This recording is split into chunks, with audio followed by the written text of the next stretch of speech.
A Vida Intelectual, de Antonin Sertillanges, capítulo 4, parte 1.3.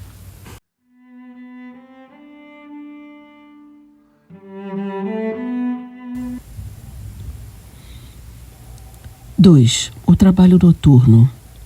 Recomenda insistentemente o padre Gratry que não excluamos do trabalho permanente as horas de letargia e de trevas. Quer que trabalhemos de noite. Conselho este que se apoia na psicologia e na experiência. O sono é repouso, é abdicação do querer consciente que não pensa em viver nem se propõe um fim, mas que se entrega, em parte, à natureza geral. Não é símbolo vão a atitude do dormente deitado perto da terra, como se dissesse à natureza: retoma-me.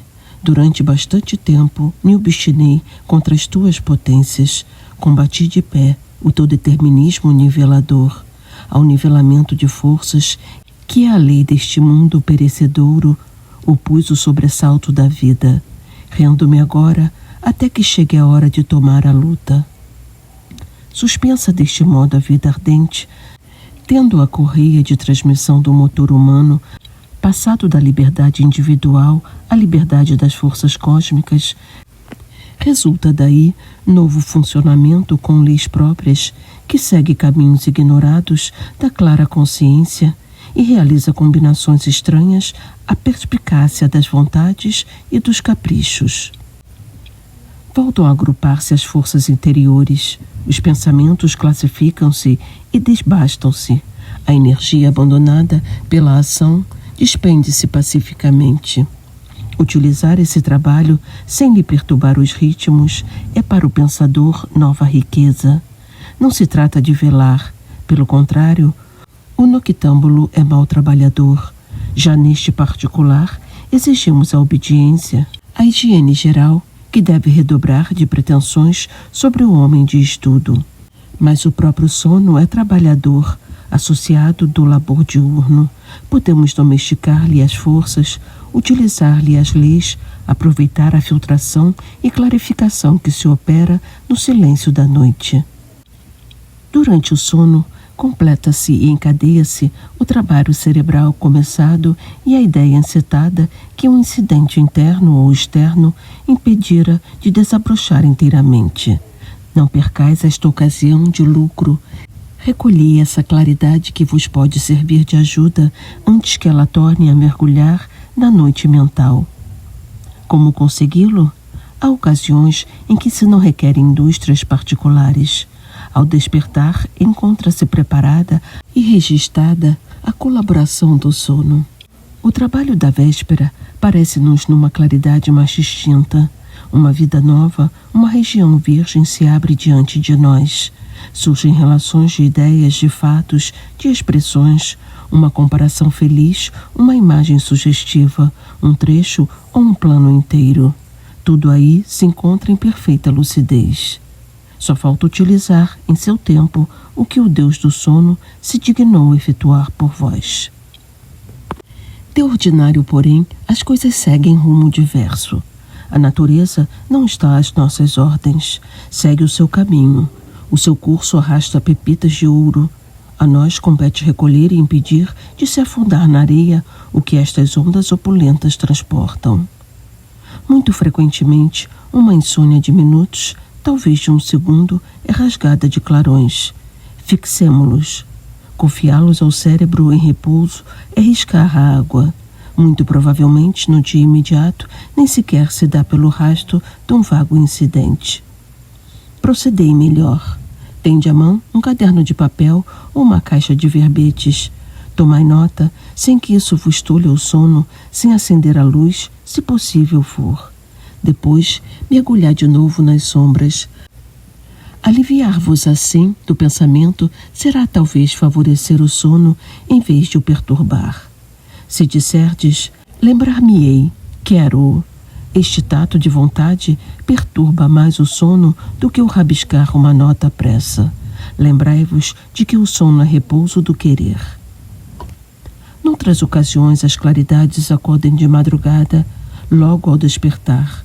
Abris os olhos e dir-se-ia que também o olhar interior se abre e ilumina para um mundo novo. A terra rodou, os céus da inteligência já não apresentam o mesmo aspecto, brilham novas constelações. Fixai esse espetáculo inédito e não tardeis um instante em gravar as linhas mestras. Indicai os traços expressivos, os contornos.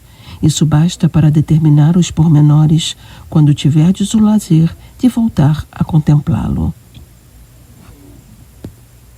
Cada pensador conta na sua experiência fatos de lucidez matinal, por vezes surpreendentes, quase diríamos milagrosos.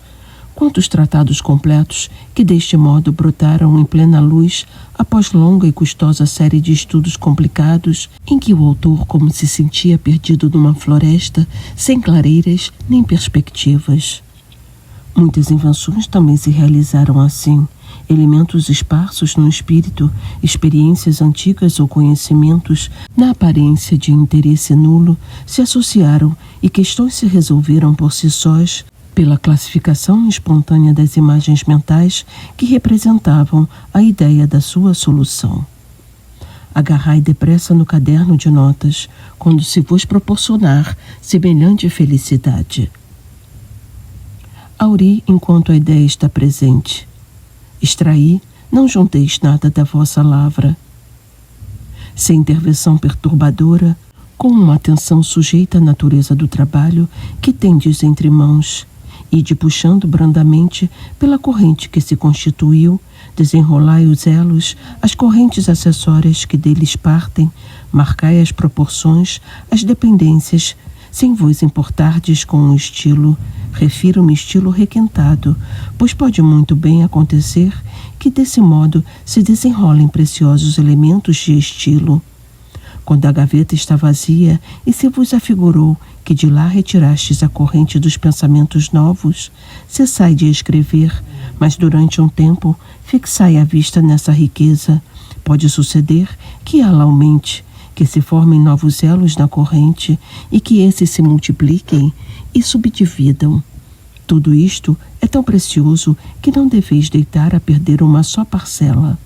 É trabalho que poupais para de dia. À noite, esplêndida colaboradora, deu-vos sem esforço da vossa parte um dia de 24 horas completas, talvez semanas, as exigidas para engastar, com dispêndio de esforço voluntário, a joia preciosa com que ela vos brindou. Contudo, não basta o cuidado de colher. O sono, que trabalha sozinho, trabalha sobre matéria pré-existente. Não cria coisa alguma. Hábil em combinar e em simplificar, em levar a termo, só opera sobre os dados da experiência e o labor diurno. Precisa, pois, de que lhe preparem a tarefa. Contar com ele é, antes de tudo, contar consigo. Os monges, antes de se recolherem à cama, têm um piedoso costume, tão antigo como a piedade, de depor a alaia de semente, nos sulcos da noite, o ponto de meditação. Esperam eles, ao despertar, encontrar a semente amolecida, penetrada pela umidade da terra e talvez germinada. Mais prontamente crescerá o sol da reflexão e da graça. Sem renunciar a esta prática, que seria bom generalizar entre os cristãos, podemos ajuntar-lhe a semeadura da noite pelo trabalho. A terra humana é rica. 2 sementes covizinharão nela sem conflito. Antes de adormecer, retornai à questão que vos preocupa. A ideia lenta ou renitente em desdobrar as suas virtualidades e confiai-a a Deus e à alma. Não façais esforço que retarde o sono, mas acalmai neste pensamento. O universo trabalha para mim. O determinismo é escravo da liberdade, e enquanto descanso, ele rodará a sua mó. Posso adiar o esforço. Os céus rolam, e rolando, movem no seu cérebro as rodas delicadas que eu, porventura, teria desgastado. Eu durmo, a natureza vela, Deus vela, e amanhã recolherei um pouco do trabalho efetuado por ambos. Nesta calma disposição descansareis plenamente, mais do que na inquietação do dia de manhã desprovido de auxílio, mas, sobretudo, do que na volta tão frequente à noitinha dos aborrecimentos do dia, inimigos que uma semiconsciência aumenta, que envenenam a noite e que de manhãzinha lá estão para vos propinar amarga poção. Do mesmo modo que o trabalho suave e regular harmoniza o dia, assim o trabalho inconsciente da noite pode derramar nele a paz e afastar as divagações, as insanidades esgotadoras ou pecadoras, os pesadelos. Levai muito de mansinho uma criança pela mão e vereis como a sua turbulência calma. Não preconizamos a estafa, a confusão do dia e da noite. Não, é preciso dormir. É indispensável o sono reparador.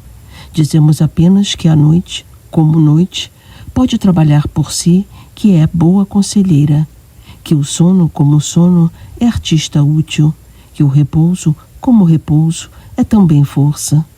Aproveitemos estes auxílios, consoantes a natureza deles, e não violentando-os. O repouso não é morte, é vida, e toda a vida produz frutos. Podendo colhê-los, não deixeis aos pássaros noturnos o fruto do sono.